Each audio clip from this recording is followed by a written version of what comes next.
नमस्कार दोस्तों, मैं हूं अभिषेक और आज मैं बात करने जा रहा हूं कवि हरिवंश राय बच्चन द्वारा लिखी गई कविता जिसका शीर्षक है आत्मपरिचय। तो चलिए दोस्तों, शुरू से इस कविता को समझते हैं। प्रस्तुत पंक्तियों में कवि कहते हैं कि संसार में रहते हुए संसार के साथ टकराव की स्थिति उत्पन्न होना स्वाभाविक है। हालांकि मुझ पर संसार के लोगों का एहसान है। लोग बात बात पर मुझ पर हावी हो जाते हैं, लेकिन फिर भी मैं संसार के लोगों से प्यार करता हूँ। संसार के लोग चाहे मेरी अपनी बातों से अवहेलना करें, लेकिन मैं उनके प्रति भी अपने प्रेम पूर्ण स्वर रखता हूँ। मैं हमेशा प्रेम रूपी शराब का पान किया करता हूँ। मतलब मैं हर एक व्यक्ति से प्रेम पूर्वक व्यवहार करता हूँ। मैं यह ध्यान नहीं करता हूँ कि लोग मेरे साथ कैसा व्यवहार करते हैं। संसार तो उन्हीं लोगों को अधिक सम्मान देता है जो उनकी प्रशंसा करते हैं, लेकिन मैं तो अपना मस्ती पूर्ण जीवन व्यतीत करता हुआ संसार की परवाह छोड़कर अपने मन के भाव को गीतों में अभिव्यक्त करता हूँ। प्रस्तुत पंक्तियों में कवि कहते हैं कि मैं अपने मन में भाव को लिए हुए घूमता हूँ। संसार के लोगों को देखकर मेरे मन में तरह तरह के भाव उत्पन्न होते हैं। मैं अपने हृदय में उन भावों की अभिव्यक्ति रूपी उपहार लिए हुए घूमता हूँ। यह संसार अधूरा है और नश्वर है। यहाँ के लोगों का लचीला व्यवहार मुझे अच्छा नहीं लगता। मैं तो अपने हृदय में कल्पनाओं का अपना संसार ही रखता हूँ। मैं अपने हृदय में भाव रूपी अग्नि जलाकर उसी में मस्त रहता हूँ। मैं हर एक परिस्थिति, चाहे सुख आए या दुख आए, उसमें मस्त रहता हूँ। मैं संसार रूपी सागर को पार करने के लिए अपनी कल्पनाओं की नाव बनाकर संसार रूपी सागर की लहरों में मस्ती पूर्ण बहता हूँ। मतलब संसार के व्यवहार की परवाह न करते हुए मैं अपना मस्ती पूर्ण जीवन व्यतीत करता हूँ। प्रस्तुत पंक्तियों में कवि कहते हैं कि मुझमें युवावस्था जैसी मस्ती है।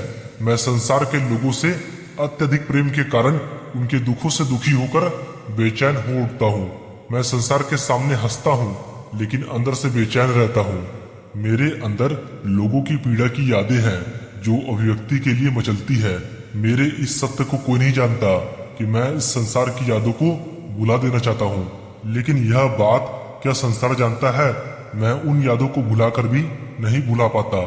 अफसोस, इस दुनिया में जहाँ पर संपन्न लोग हैं वहीं वैभव रहित भी है। कहने का मतलब यह है कि अमीर और गरीब दोनों तरह के लोग संसार में निवास करते हैं, लेकिन अगर संसार के लोग दुखी लोगों के दुखों को नजरअंदाज करते हैं तो वे मूर्ख है। मैं उनकी बेचैन कर देने वाली पीड़ा को नहीं भुला सकता। मैं कोशिश करता हूँ कि लोगों का दुख भुला दूं, लेकिन मैं असमर्थ हूँ क्योंकि लोगों का दुख मेरे हृदय को उत्तेजित कर रहा है। प्रस्तुत पंक्तियों में कवि कहते हैं कि मैं और संसार के लोग अलग है। मेरे व्यवहार और आचरण में और संसार के व्यवहार और आचरण में कोई संबंध नहीं है। मैं हमेशा अपनी कल्पनाओं में खोया रहता हूँ और भाव में डूबा रहता हूँ। मैं रोज अपनी कल्पना से अपने लिए संसार बनाता और मिटाता हूँ।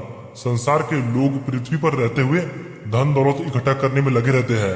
मैं हमेशा उस पृथ्वी को ठुकराता हूँ। मतलब मुझे धन दौलत की कोई परवाह नहीं है। मैं विपरीत परिस्थितियों का हंसकर सामना करता हूँ। मैं अपनी शीतल वाणी में भी आग रखता हूँ। मतलब मेरे भाव की अभिव्यक्ति समाज निर्माण के लिए शक्ति का काम करती है। जिस पर राजाओं के महल न्यौछावर है, मैं उसी खंडहर का भाग लिए हुए हूँ। मतलब खंडहरों में निवास करने वाले गरीब लोग ही मेरी अभिव्यक्ति का विषय है। प्रस्तुत पंक्तियों में कवि कहते हैं कि मैंने अपने शब्दों द्वारा संसार की बेचैन मानवता की पीड़ा का वर्णन किया, लेकिन संसार के लोगों ने उसे काव्य गीत माना। मैं संसार की पीड़ा को देखकर घबरा गया। लोग उसे कविता का छंद मानते हैं। लोग मुझे कवि कहकर अपना रहे हैं। मेरे भाव की अभिव्यक्ति को कविता मानकर मुझे कवि कहते हैं, लेकिन मैं खुद को संसार का दीवाना मानता हूँ। मैं दीवानों की तरह अपनी ही मस्ती में रहता हूँ। मैं कल्पनाओं की मस्ती रखता हूँ। मेरे भाव को सुनकर और पढ़कर संसार के लोग खुशी से झूमते हैं। मुझे कवि समझकर मेरे सामने नतमस्तक होते हैं और मेरी प्रशंसा करते हैं। मैं दुनिया की परवाह छोड़कर सभी को मौज मस्ती से भरा जीवन व्यतीत करने का संदेश अपनी कविताओं के माध्यम से देना चाहता हूँ। तो दोस्तों, इस वीडियो को लाइक और शेयर करके आप हमारा आत्मविश्वास बढ़ा सकते हैं, और हमारे चैनल पर पहली बार आए हैं तो चैनल को सब्सक्राइब जरूर करें। धन्यवाद।